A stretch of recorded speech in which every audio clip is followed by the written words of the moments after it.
morning, everybody. My name is Matt Thomas. I'm a local real estate agent. I'm here with Brian Dewald, a local lender, and I wanted to just jump in real quick. This is called our Mortgage Minute. We do this every week, and we are attempting to just kind of make sense of the mortgage market. There's lots of news and lots of headlines around this. The housing market certainly has made some changes this year, and so we have felt the need to just to clarify what's going on in the market and keep those who follow us kind of apprised of what's going on a weekly and regular basis. So in fact, we would invite you not only to subscribe, but if you would like to talk to Brian or myself, we have links in our description here below. But we would invite you to click on those and make sure that you set up some time with us so we can discuss specifically how the real estate market impacts you right now. And that way you know just exactly what's going on and really without having to guess or to assume. So with that, Brian, a little introduction. Brian, we've got a couple of things to cover. Why don't you go ahead and kick us off with that? Yeah, so I want to talk a little bit about the next Fed meeting and potential rate hikes there, and kind of what that looks like, and why we're anticipating the amount that we're anticipating from an increase. So that will come to us after this next part of the conversation. So today is Wednesday, September 14th, and yesterday the CPI was released, which is the Consumer Price Index, and it talks about inflation and all these kind of things. So kind of good news and bad news there. The good news is that we're starting to see that drop just a little bit, which is good. I wrote a couple numbers down.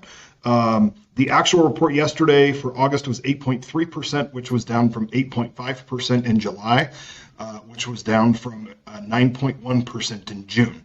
So on the surface, it's pretty good news. However, there was a report that came out on Friday, and the anticipation or the expectation for that report was to be at 8.1 instead of 8.3. So we fell short. We didn't get as low as what was expected, which caused markets to not react in a positive light. Yesterday was a rough day for stocks.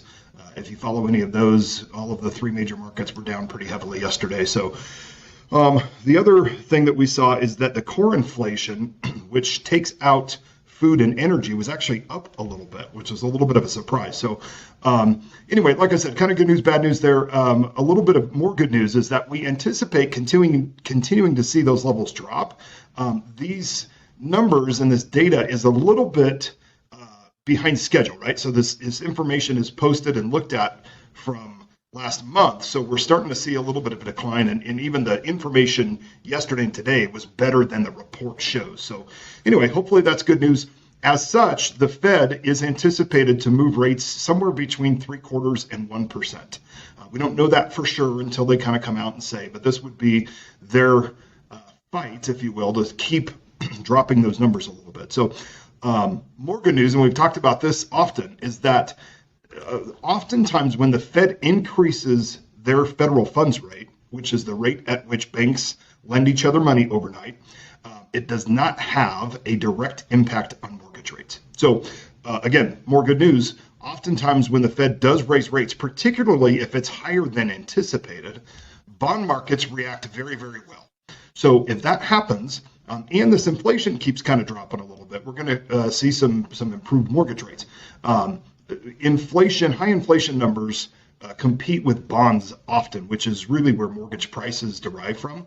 So if we continue to see that, kind of happen, we're anticipating seeing lower rates in the future. So who knows? Yeah, well, thank you for going over that. If you've been following us for a while, you probably are aware that we've pointed that out many times. Brian has mentioned that the Fed rate is not the mortgage interest rate, and they are not directly correlated. There can be some correlations, and certainly all economic news seems to affect the other. But anyway, a very important distinction. So thank you again for pointing that out. And people, I guess, just we want to make sure that you're aware that there can actually be good news coming from that, rather than hearing that the Fed rate is going up and that therefore means interest rates are going up more for mortgages, and that's not always the case. So awesome.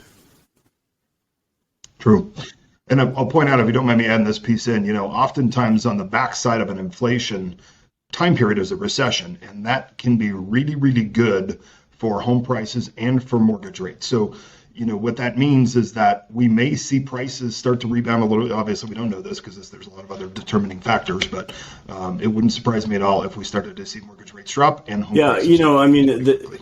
This information obviously in the news seems to change quite often, but Freddie Mac and Fannie Mae came out within the last 2 weeks with an article saying that they expect rates could be back in the mid fours, in early 2023.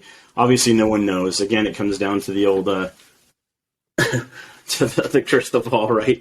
No one knows, but but that being said, there's optimism that with recession, which is not necessarily good news, but there can be that sort of inverse correlation where there can be good news that comes of that.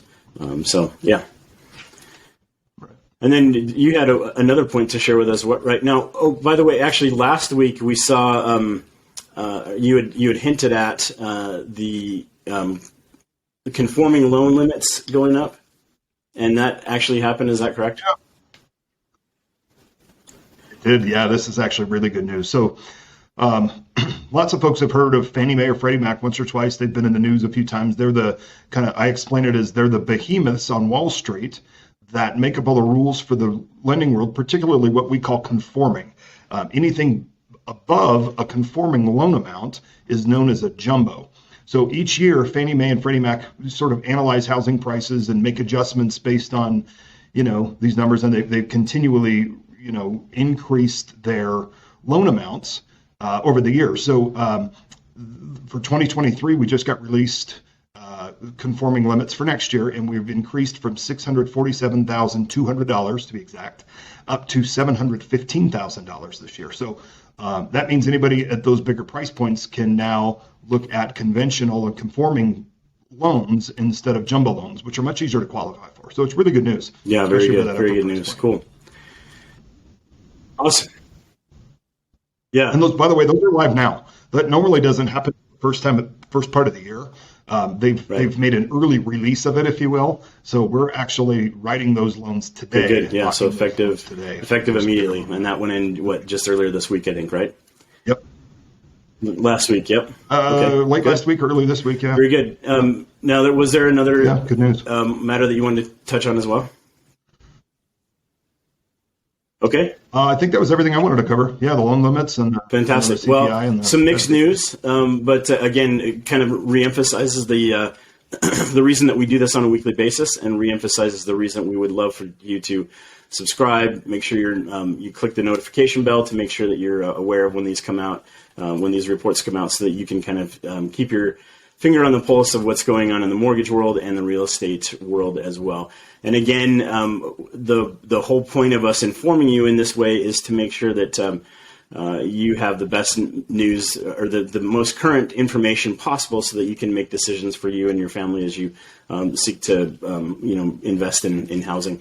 And we, again, would love to be able to connect with you to actually schedule time on our calendars. Please look for in the description below. There is a link to be able to actually get on our calendars and just go ahead and schedule some time with us. With that, we will conclude, and we'll see everybody next week. Thanks again, Brian.